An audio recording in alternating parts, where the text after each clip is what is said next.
Welcome to the International Schools Podcast, where we discuss all aspects of technology and life in international schools, with new episodes live every 2 weeks. This podcast is sponsored by Apps Events. We're a Google for Education partner and active since the launch of Google Apps for Education in 2006. We're a team of former educators and all experts in helping schools integrate Google into their schools and their classrooms. All training is customized for each school, and we make sure it has a lasting impact. Literally thousands of educators worldwide have earned their Google Educator Certification with us with our certification bootcamps, and these take place every month and get your staff certified quickly. We also host Google Summits, which are fun 2-day conference-style events with concurrent sessions and keynotes delivered by experienced Google trainers, teaching on a broad range of topics using G Suite both in the classroom and in the school.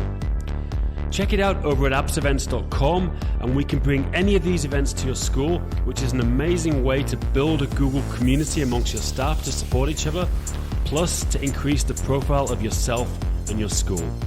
The podcast is also brought to you by ACER for Education. People ask us what Chromebooks we recommend for schools, and after trying them all quite literally, we always recommend ACER. We've been to ACER headquarters in Taiwan to be part of product discussions, and they're genuinely the best thought out, most cost effective, and most importantly durable devices out there. They're always innovating, including the first tablet running Chrome and the first convertible touchscreen Chromebook.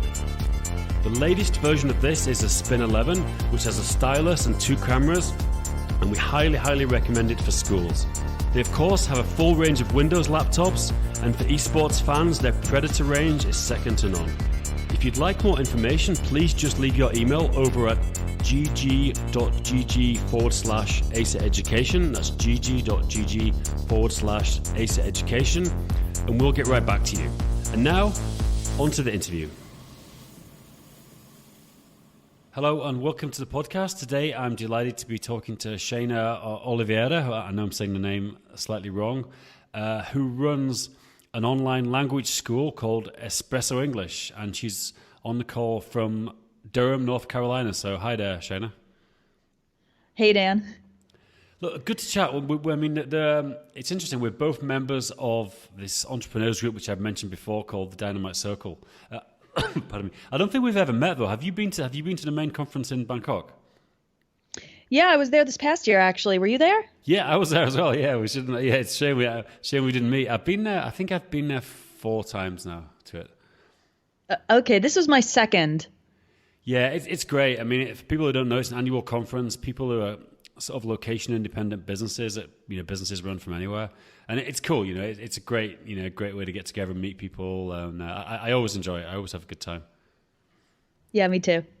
Great. So, Shayna, let's get into your background, because it's interesting. A lot of doing this series on entrepreneurs, teachers that transition to run their own business, and you started off as an English teacher, and then you ended up teaching in person to transfer into teaching online to setting up your own website where you record videos and teach people that way with a productized service. So just, I guess, to start off with, what's your background? How did you get into teaching English? What were you doing, starting from school?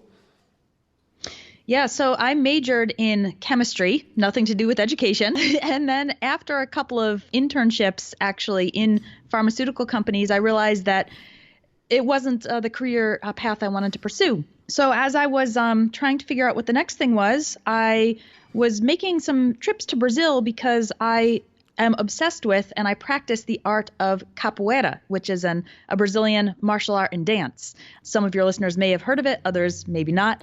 And so I was going to Brazil frequently. I would work a little bit in the U.S. just doing whatever, and then go to Brazil to train with the masters of this art and just soak up as much of it as I could.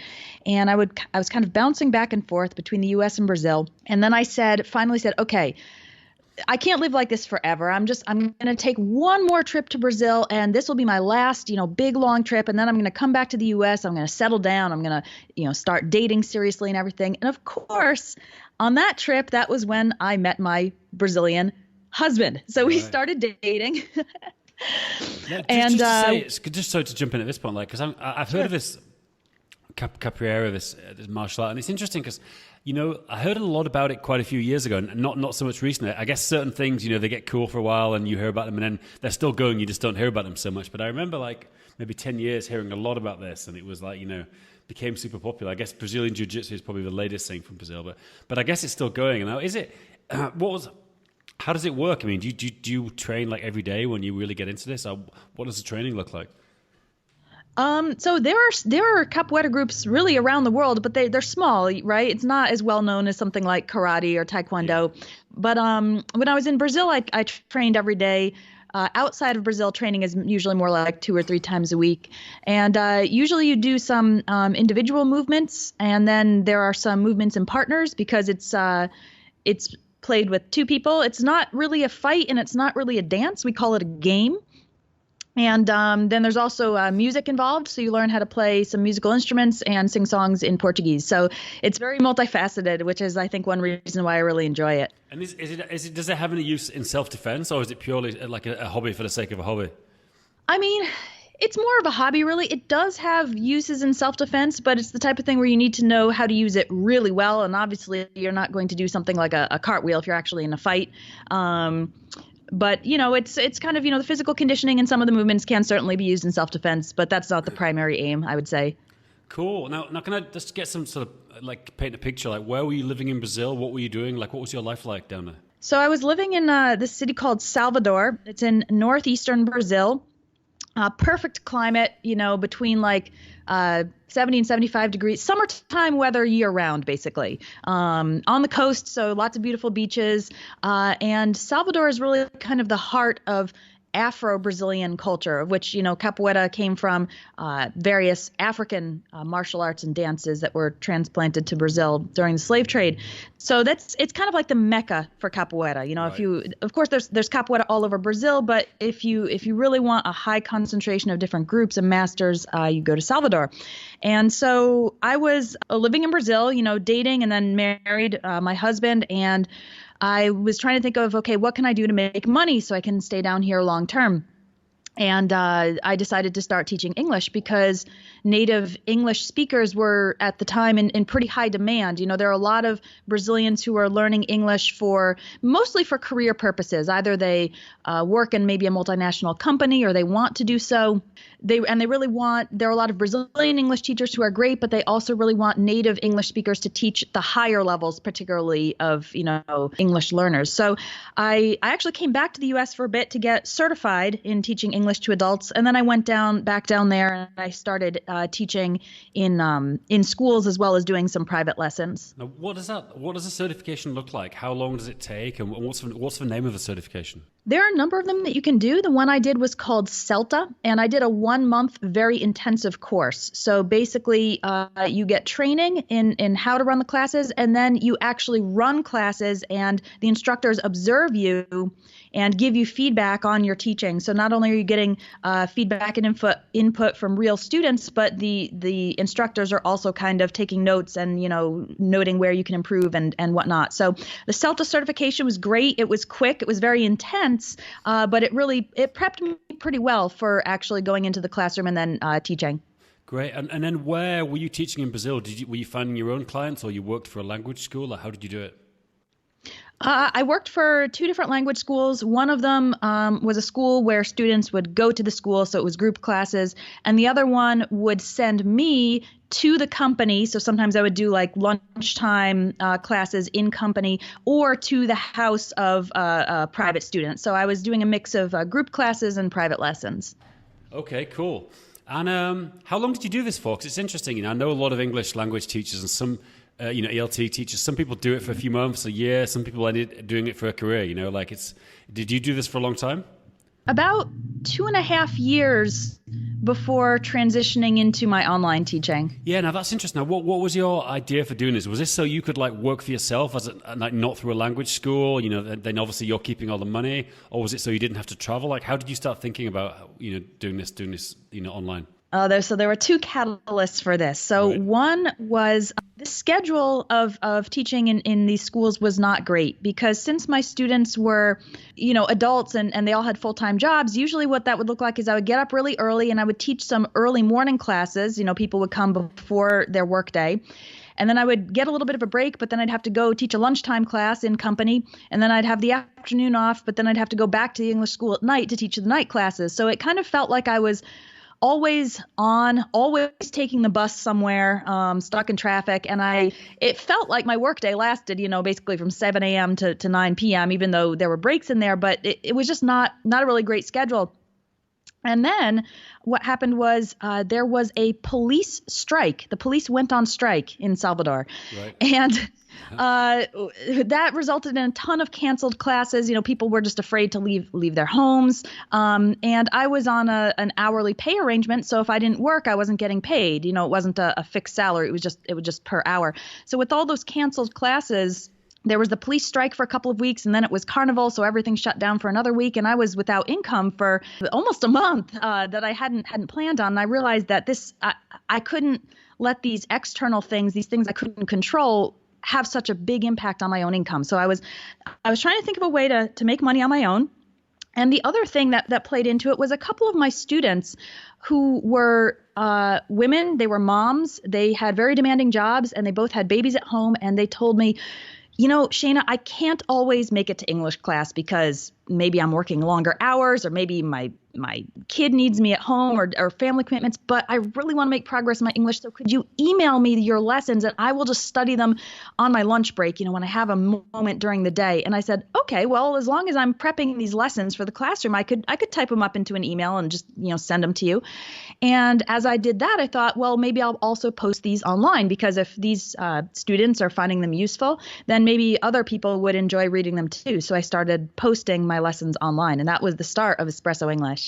So when you say posting online, I guess, were you putting videos on YouTube as well? Because I know you've got a lot of free content on YouTube. Did you do that from day one? No, I started with only text. I started with just the blog. Literally just say, okay, so you're giving the exercises, this is what you have to do, etc.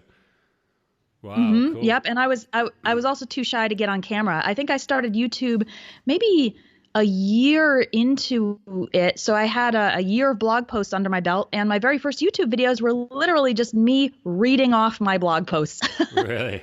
Now, how did you start? So I guess you started this in parallel. You're still teaching some English. Like, how did you kind of market this and get customers and build this up to be a real business? So I was blogging continuously, so posting these free lessons online, regularly, several times a week in the beginning because I was really inspired and I had a lot of material, of course, because I was teaching multiple classes a week. So whatever I taught, I would just type it up and throw it on the blog.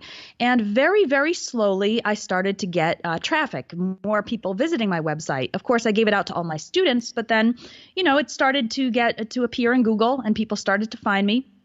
And I was also collecting email addresses. I had an email sign up on my site that said, hey, if you want to get notified of new lessons, sign up, give me your email address. And I was tip, emailing. By the way. People should always be capturing emails wherever they can. It's a really good tip, just a general for any business, Yes, absolutely. And so every week I would just email out, hey, here's the new free lesson. And eventually I decided to try to sell an ebook. My very first product was an ebook. It was called 100 Common Errors in English. And it was basically all of the mistakes that I noticed in my classroom students. I just collected them and I made a list and I showed you how to fix the mistake and then made that into a little PDF ebook. Really super simple. It only took me about a week to put together. And I sold it for, I think it was $15 at the time. Wow. And so did you sell that on Amazon as well, or just on your website, on your blog?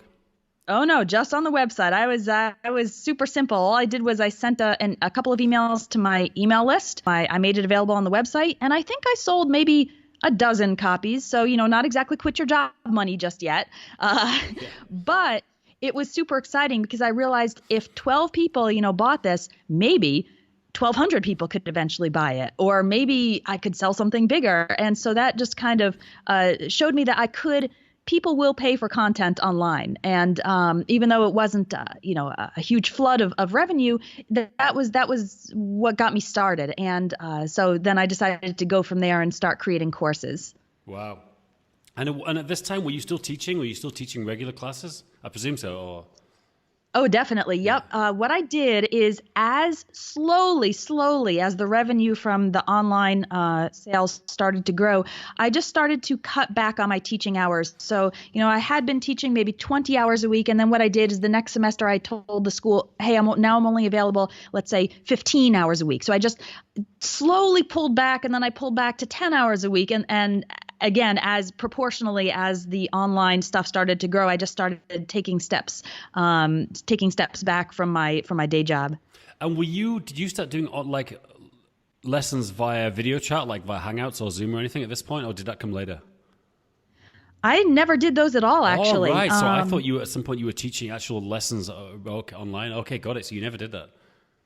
So that I do recommend that to people as a quick route, that it's usually the easiest thing to sell online. You don't have to create anything. You just need a student who's interested in paying you for a private lesson. Yeah. And what I told myself is if let's say I had a bad month with the online course sales, I could always just email my list and say, hey, I have 10 spots for private lessons, paid private lessons. Anyone want them? And so that was always in the back of my mind, but I never actually did them. Wow. So, I mean, at what point, I guess, so you're selling these now, when you're selling these courses, is it a one-off fee or is it a subscription? A one-off, mainly because I did not want the obligation of continuing to add new things as, people were paying monthly. So the next course, I did that ebook. And then the first course I did was about travel English. And what I did with that is I pre-sold it. So I emailed my list. I said, hey guys, I know a lot of you are interested in learning English for travel, getting through the airport and things like that, getting through hotels and sightseeing. In the month of August, we're going to do a travel English course, online at Espresso English. If you're interested, you can register and pay here, and then I will send you one lesson a day for 30 days. So the course was $30, $30. And I had people sign up and pay me. And then I created the lessons one by one and sent them out as I had promised, one lesson a day for 30 days. Right. Got it. So how were you growing the business at this time? Was it just literally a case of blogging, doing it that way, or was there another way? I guess, because like it's something that you're making sound very easy, but people do find very hard. Like, how did you keep growing and growing your audience in this time? It was purely blog content marketing, right? Blogging. Eventually, I did add YouTube.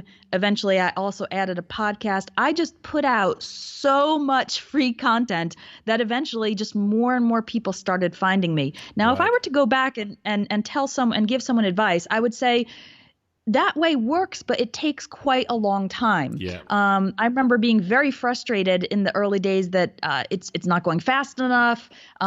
People aren't finding me. I'm doing all this work for nothing. So if I were to give someone advice, I would say one of the quickest ways to shortcut that is to actually get on other blogs or other podcasts where your audience might be. So I could have gone to, let's say, more established YouTubers or more established blogs and said, hey, I'd love to write a guest post for you, or I'd love to come on your show and share something with your audience. That's a way to get much quicker exposure than just writing and just hoping people will find you. Great. And is that what you do now? I mean, it sounds great. I presume you do a bit of this now then. Occasionally, because I do have some other friends who are in the same niche. We're all teacher entrepreneurs in the English teaching area, and sometimes we do collaborations. But nowadays, I don't actually seek it out because my site has grown to well over 1 million visits per month. So I feel like I don't need more traffic at the moment. And how have you done that? Have you gradually increased? Because I see you've got a bunch of courses on here. Like, people should look at the website, by the way. It's Espresso English. It's spelled like for coffee, english.net. Have you kept gradually adding more and more courses? Is that kind of the way you've done it? That's exactly what I did. After the travel English course, which about, I think 17 or 18 people signed up for that, paying me $30. And then I made the course and I sent it to them. I just did the same thing again and again. And so I would produce a new course maybe every 2 or 3 months, and I just built up my library of courses that way. And at the same time, continuing to publish all that, free tips, free content to keep growing my email list and growing my traffic. So I was doing the two things in parallel, coming out with new paid products and publishing new free tips so that, people could discover me and then hopefully join one of my paid programs. Cool. And you mentioned that you gradually kept reducing your hours, like doing it in the language school work as you got more, business online. Did you have a plan, like for example, when you replaced your income from when you made the same money you were making teaching in person, you'd stop doing it, or was it just kind of like when you just didn't have the time? It was, I did not have a specific number in mind, but I eventually did become a time crunch. And by the time it became a time crunch, then the online business luckily was making not a ton, but it was enough to support, our simple lifestyle in Brazil, lower cost of living and all that. So it's important to know kind of how much you do need to survive. Maybe some people might have enough in savings, let's say, to last them a couple of months. So that provides them more of a cushion. But I was able to shift to full time once I realized I did not have enough time to really do both well. Yeah. And by that point, the business was making enough to, just basically survival level. But I was able to grow it from there. It's definitely easier. I mean, I think like yourself, I've got a young son now and another one on the way. And, it would be hard to do when I started my business, I was single, I had zero responsibilities. And if I failed, it was just, whatever, I'm going to get a job again. And a lot of people, that's still stressful enough, but I think it definitely gets harder when you have more responsibilities. Because like you said, you need just straight money. You just need more money to cover your costs. Totally. And, I'm more conservative. I'm not the type of person who will just take a leap of faith. I was this way even back when I was single with no kids. Now I do have a young daughter as well. But I'm very much an advocate of the stair-step approach, backing off on other work, but maybe holding on to a part-time job while you're working on building up your side business. Yeah, definitely. Because there's a few things about that if you keep the job. First of all, you've got to see, are you really enjoying this side hustle? Because if you don't look forward to doing it on evenings and weekends, then you're not going to look forward to doing it full time, and you keep a bit of security. Like you're right, you don't have to dive in full time and do something. Like I advocate to anyone, if you want to do a business in today's day and age with the online world as it is, just do it part time. Just get it going, see if you like it. And then you can always quit your job, if it looks like it's got. But if you're not enjoying doing it in evenings, because that's the thing people don't talk about as entrepreneurship. Even though we have complete freedom and we do have flexibility. I mean, I'm going to take off snowboarding for a couple of weeks soon, but there's plenty of days when I'm working 10, 11 at night, which I wouldn't be doing in a job. Like it's a thing people don't talk about. You always end up doing some evenings and weekends in the early days, and sometimes even the later days of your business. Oh, definitely. But fortunately, I can say that I really love what I do. I loved teaching in classrooms, but I think I like teaching online even more because I love just crafting a lesson in a way that I know it can make the concept really clear to someone. And I also love the fact that now I'm impacting literally millions of people, whereas in the classroom, I could only, work with maybe 7, 8, 10 students at a time. And so it's really rewarding and really fulfilling. And you're right. That's what, if I'm working at 10 p.m. on a Friday night, which happens rarely, but, occasionally during, let's say, a new product launch or something like that, I'm doing it because I love it and, not because it's a chore. And, this is you're a great example of, you're kind of inspiring in the sense that, you've it's not like you've picked a niche that is super rare. Like there's millions of people teaching English, you're making a great living out of it. It's not like you have to find the one thing that no one else is doing. There's a lot of people teaching English online, but still, you found a way to make a great business out of it. So it's it shows you that you don't always have to have the most original thing that nobody else has to make money.